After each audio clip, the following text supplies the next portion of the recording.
Almost Identical is a series of 4 books that are about tween girls, Sammy and Charlie Diamond, and they're twins. They're identical twins. But what they come to understand in the course of the books is even though they may look alike on the outside, everybody is unique on the inside, even identical twins.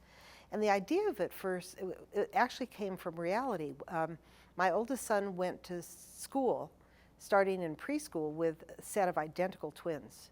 And they scared him because they were so identical. In fact, he used to call them the devil girls, because he would look at one and talk to her, and then he'd turn around and there would the other one would be right there, and he thought she was just over there. How did that happen? Because they were that identical.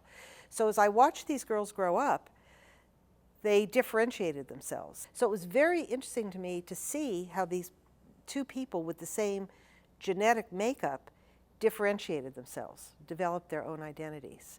And so that was really the inspiration for that, because I think what kids at that age are dealing with is identity.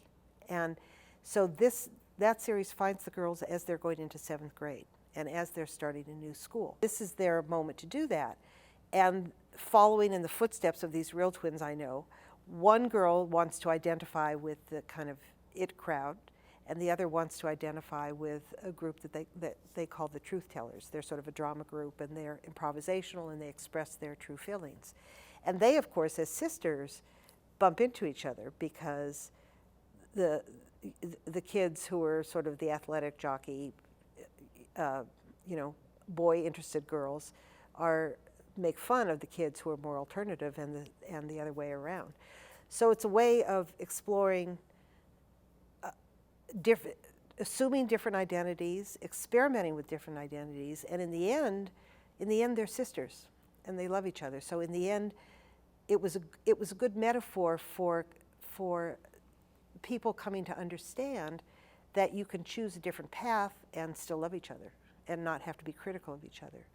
So, and I think that's a really important thing for middle schoolers, because once you start down the road, you have a clique of friends or a certain group of friends, and you start to develop an identity that's a peer identity, right? That's you're part of this crowd or that crowd.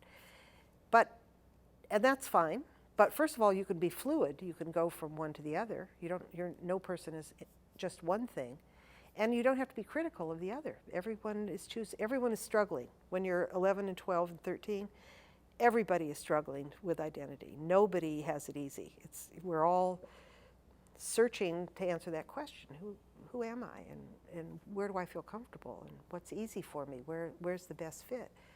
And so those are the years that you experiment with that, and those are the years where it's most important to be non-bullying, non-judgmental, and let people discover what path is best for them, and let them change the path if they need to, because you're trying, it's like you're trying on different masks and you're seeing where you fit in.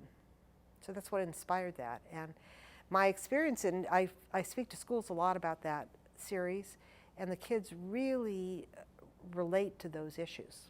And they all recognize the social groups that have formed, and they all struggle with the notion of who am I and where do I fit in. I think it's universal at that age.